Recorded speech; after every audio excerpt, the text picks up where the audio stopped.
So, 2021. I would say this year to me was probably the biggest of my entire life.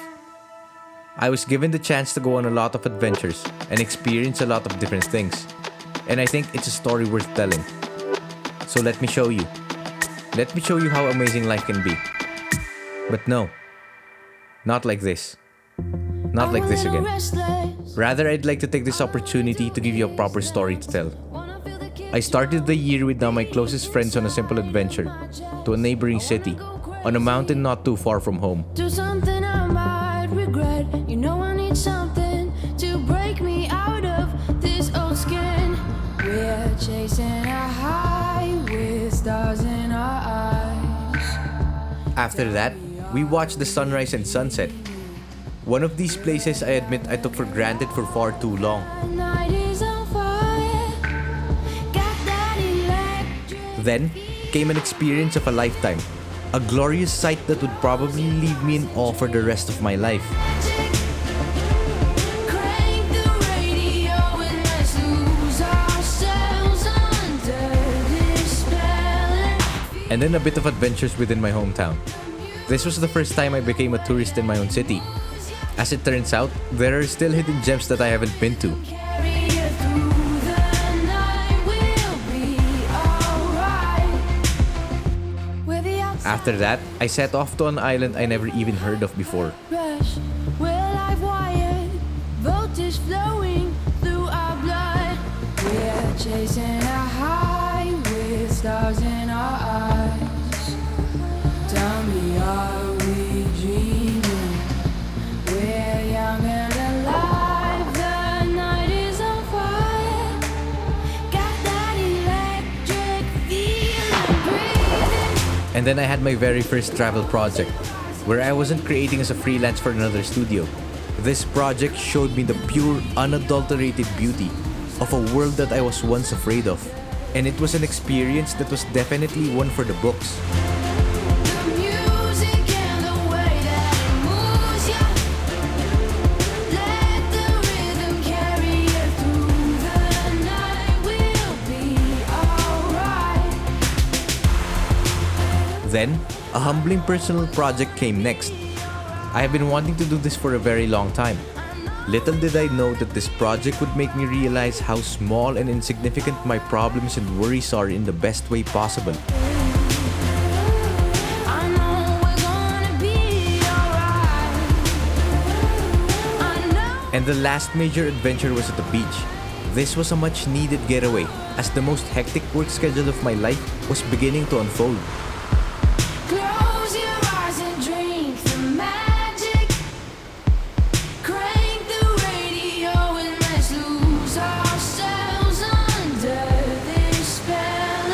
And in true fashion, for the last adventure of the year, we chased both the last sunrise and sunset of the year. It was nothing but amazing. The last adventure to wrap everything up, and we wrapped it up staying true to the theme of the entire year. I know we're gonna be alright. I know we're gonna be alright. Alright. Hey.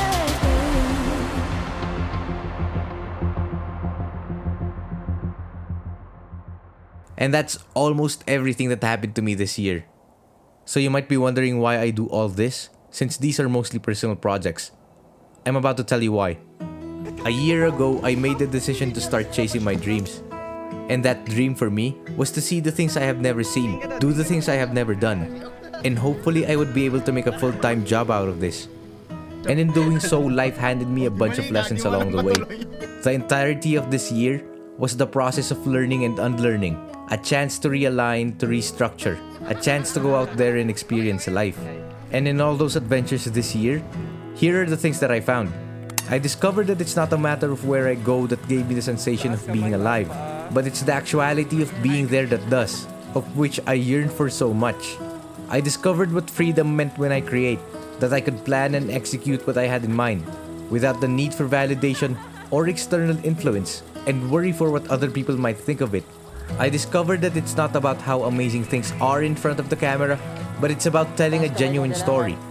By sharing what we felt during the whole experience. To be honest, I too fell victim to that notion that you can't make a good story without all the cool stuff, and that is the furthest you can get from the truth. See, the videos I previously created, and probably similar videos to those, has this tendency to make other people feel like shit about their lives. It sometimes creates that feeling of being left out or feeling less than. And sometimes in trying to look cool, we forget to live in the moment. In my discoveries, there is this line that stuck with me, and I quote, "The internet is fueled by narcissism." And that quote was absolutely right, and I must admit, I did partake in that narcissism. And with all those aside, I learned something about myself as well, that sometimes when we go on adventures, I only bring a camera to capture those rare moments. Those rare moments where we feel alive the most. Those rare moments in between. And all those cool and cinematic shots were just extras. Most of the time, I didn't even care if the shot was cinematic or was right when it comes to camera technicalities. As long as I got them, I was satisfied. Those rare moments alone were enough to have a proper story to tell. Because after a few years from now, after all those adventures, when we come back home, the only thing we would look back to was how we felt in those moments. And with our capacity to create something beautiful, we are able to recreate those moments. So this year, grab a friend, go on adventures, live in the moment. Because in the end, those moments are all we have.